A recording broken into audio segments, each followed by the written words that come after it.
A mouse house inside the oil pan. That can't be good.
It is very, very late in the twilight moments.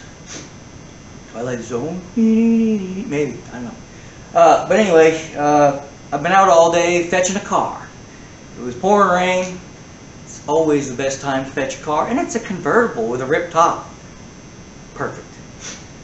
But anyway, I had to get this 340. It's a 340 Mopar.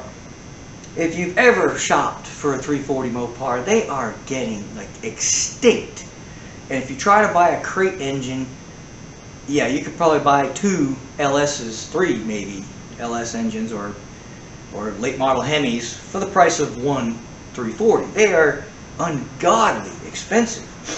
So this one's locked up, and I need to unlock it basically because it's expensive junk otherwise, and I don't want to send it on down the road with somebody as a rebuildable core if I can't, you know, confirm that it's not busted up inside. Because I had a 383 one time that I broke trying to pound the pistons out of there, and one little miss with the hammer and bang, it's broken. No good. So don't want that to happen to this engine. So I'm going to start by pulling the pan off and seeing if, for one, if it's a steel crank or if it's a cast crank. It's a 71 block, so should be a steel crank. Well, forged, steel crank is not necessarily the correct term, so let's get politically correct. A forged crank or a cast crank. They're all made out of steel. You know, there's no such thing as plastic crankshafts yet, although those days are probably coming.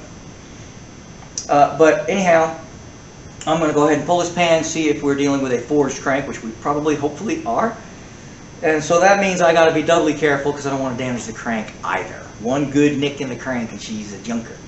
So we're going to find out if this engine is buried treasure or a boat anchor, you know, basically.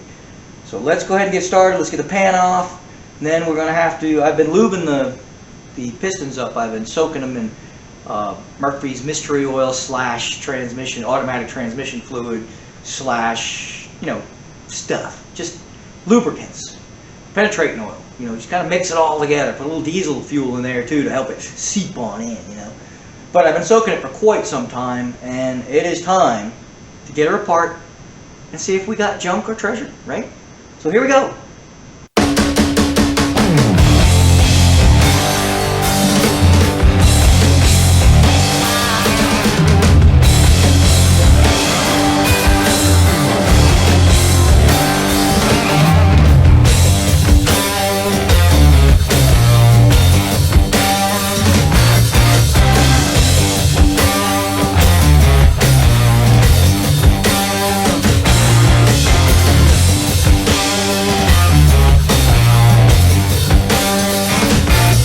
A mouse house inside the oil pan. That can't be good.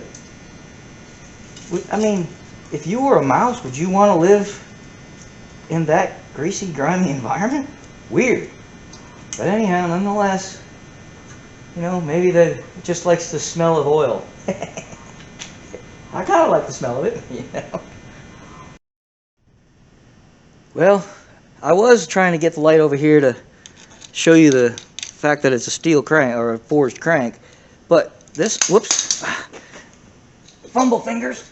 I'm not good with one hand. I usually like to have them both. But anyway, figured I'd show you this. More mouse house. Lots of it. It looks like the whole entire, this whole particular piston is full of mouse house.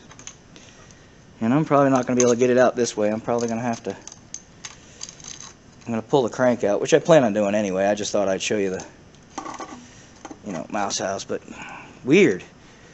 The other thing I noticed is, see if I can show you with the camera, because this is not something you see very often either. I don't know if you can see in there, but there's no timing chain. Timing chain is gone.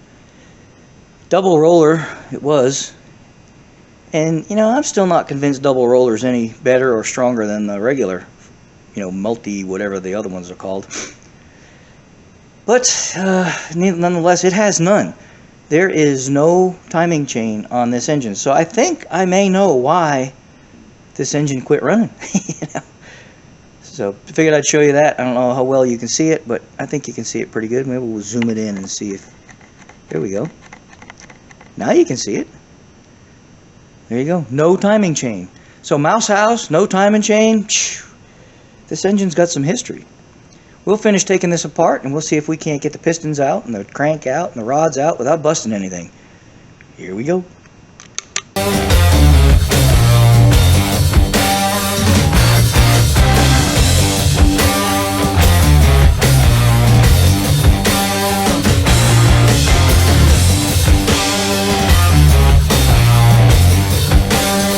I know it's wishful thinking, but I'm going to give it a crank on here and see if she'll turn. Okay, that's a negative. But it was worth a shot. Let's go ahead and pull one of these rods, see what... Oh my. Come on. There was like no torque on that whatsoever. Good heavens. What, they put this engine together without a torque wrench or what? I mean, that rod, this rod bolt just came off without like zero effort. That's kind of scary.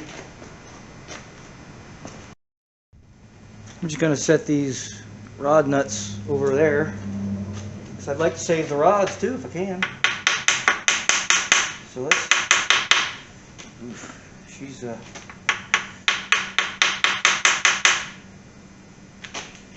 on there. Well, one way to do it is just pop these rod bolts through. There's one. There we go. Okay. Come on, girlie. Oh. Oops. Well, we'll get it back later. You kind of want to put the rod bolts back in the same place if you can. So I'm going to put her here. And this engine is not going back together without reconditioning these rods, so there's no point in me marking them, because normally you would mark your rods 1, 2, 3, 4, 5, 6, 7, 8, so you know which rod goes in which cylinder. I'm not going to do that simply because this, and you could probably, this, a sure sign if you look at the top of the rod, a sure sign that it's never been rebuilt, there's no numbers stamped. They'll sometimes put them on the sides or on the top so that they can match them up. So it's a pretty good sign that this engine's never been apart. And let's see if that... Yeah, that piston's not gonna move.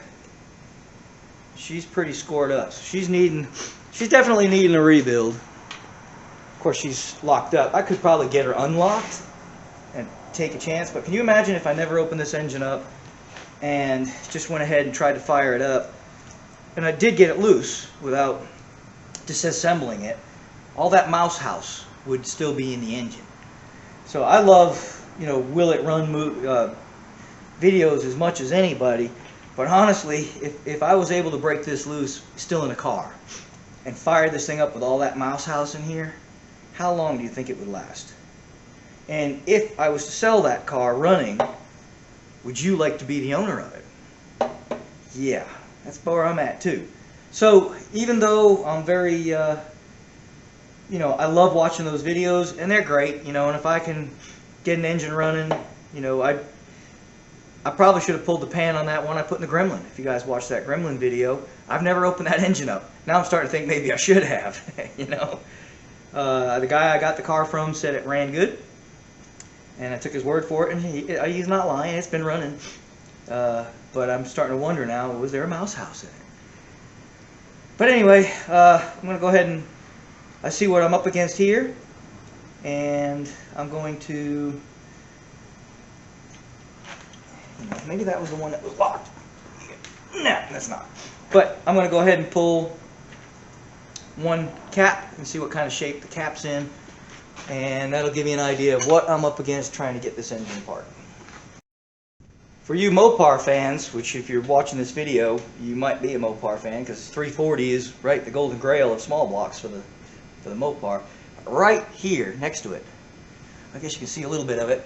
I'm using it for a table, but it's a 440 in about the same condition, and it's a 68 block, and again, very valuable block because of the year.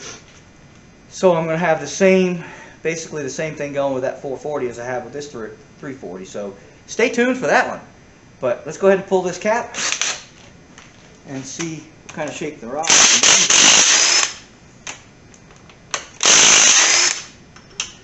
And see if the mains are like totally shot, or if maybe those are halfway decent. Just a curiosity. And the other thing I'm going to check real quick is are they standard? If they're standard, or if they've been, if this has been, that works. Or if they've been, if this crank has been turned before. Here's the bearing. If you've never seen the thrust bearing, this is a thrust bearing. And if you'll notice on a thrust bearing, and when we assemble the 400 engine for the supercharged AMX, we're going to, I'll go over all this anyway. But thrust bearing, most of the bearings are just like a half a C. And the thrust bearings got these sides on it.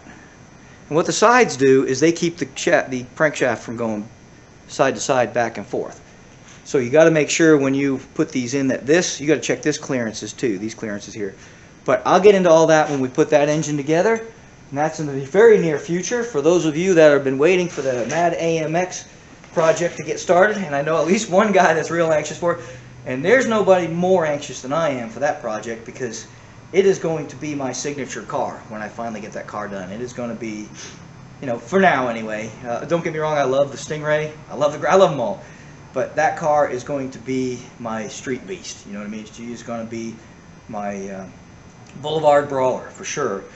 And Mad Max is one of my all-time favorite movies. And to build a tribute car to that movie would just be, I'd be pretty darn excited about it, to be honest with you. But anyway, let's go ahead and measure these up and see if I am looking at standard bores, or standard bores, yeah, I'm going to try that again the right way, standard journals, or if I'm dealing with a crank that's been turned. I'm going to almost be willing to bet money that it's standard, but then again, the fact that everything is so, look at that rod, somebody's been in here I think, because this rod, I just loosened the nuts with my fingers. You know, look at that, those are coming off with my fingers. So I'm thinking somebody's been in here maybe just trying to get this engine loose, because if it was running like that, I'm amazed. So yeah, well, let's find out anyway. So maybe not. Maybe I shouldn't bet money, because maybe they aren't standard. So let's check them out. Now, if you're going to ever put an engine together, you're going to need a pair of vernier. A micrometer would be better, but verniers can get it done if you're gentle. So I'm going to get in here, and normally you would split it in half and rock it a little bit, but because the bearings are still in here, you just kind of rub it back and forth a little bit to see if you get your lowest reading. And this is indeed 2-inch 125, which would be a standard rod journal for a 340. And we're going to do the same thing here. This is exactly 1/2 of an inch. I mean, 2-inch 500, which is 2.5 inches. And so this would be a standard crank. Now that's plus or minus 5, I think, on that. I think it can be anywhere from 290, 2-inch 498 to 2-inch 2-inch 504 or 502 or something like that. I think that's You're supposed to have at least 2 thousandths clearance, but basically a standard journal should be right around 2-inch 500 and 2-inch 125. So we got nice standard journals here. So basically this is a virgin crankshaft. If you wanted to get her turned, she's a good candidate. She does have some scoring or galling here, so she would definitely need to be turned. You might buff that out, but I wouldn't take a chance because a piece of dirt could get lodged in that. But we're going to keep disassembling this thing and see just what kind of mess we can get into. It's worth noting that the main caps are numbered. 1, 2, 3, 4, of course 5. You know, they've got a little number right here. I don't know if y'all can see that, but there's a little number right there, 3, because I just pulled off 3. And I'm just going to go ahead and going to play y'all some music, and we're just going to zing this thing apart, and then I'll narrate a little bit more once we get to the point of pulling the crank up. I've got to take the front off of it.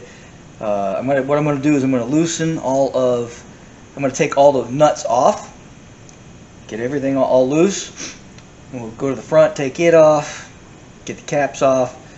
We're going to break all these caps loose. We're going to break all the rod caps loose and try to get them off.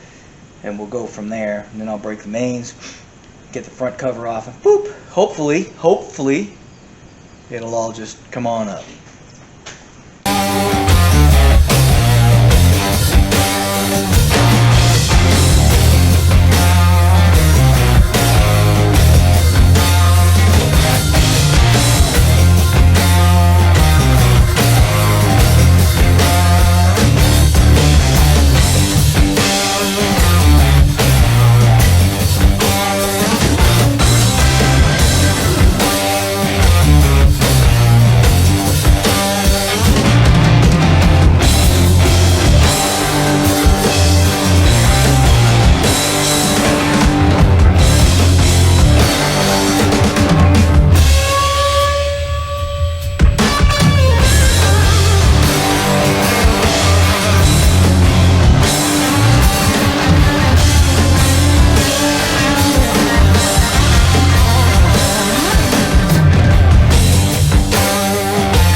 that block was something. My shoulders get tired, you know, hammering on that thing. But we got it out. A little bit of beating, no damage to the block. Pretty sure I can save those rods. Crank looks good. So we saved another one. Once again, we've saved another rare Mopar block, which is what it's all about, right? I just saw an advertisement for a video, I haven't watched it yet, of a guy wanting to know if we think a car is too rusty to restore. Not a very expensive car, it was a Gremlin, right? But I like Gremlins. Isn't it? Because what are you going to do with it? I mean, you could part it out, I do lots of that. So it would still live on another car, so I'm all for that. But on the flip side, don't crush it. I mean, golly, don't crush it, because once they're crushed, they're gone. They're not coming back. And there's only so many out there, and then they'll all be gone. Now, we've got places like Dynacorn or what have you, or whatever, making brand new 69 Camaros or whatever, but nobody's going to make a Gremlin. Just face it, it's never going to happen. But anyhow, saved another block. I'm pretty happy about that. The guy that's going to get the crank will be very, very ecstatic, I'm sure. I didn't realize how rare these are getting. Man, it's crazy. And if you do want to buy an aftermarket one, ow, you know, they get you. So anyway, that's the end of this video. Do me a favor, please subscribe, even if you didn't like it. Right? If you didn't like it, you're probably not going to want to subscribe. But we got better ones, you know. But please subscribe if you haven't already. If you have subscribed, thank you. You guys are what makes this all possible. Wouldn't hurt for you to mash on the like button if you like this video. And of course, share it. Share it with your friends, because if you share it, then they tell two friends. That was some other language. I was just making that one. You know, it's my native tongue. No, not really. But anyhow, they'll tell two friends, and then they tell two friends, and then they tell two friends, which tell two friends, and two friends, and the next thing you know, like hundreds of people are telling each other. So anyhow, please subscribe. That's all I got to say. See ya.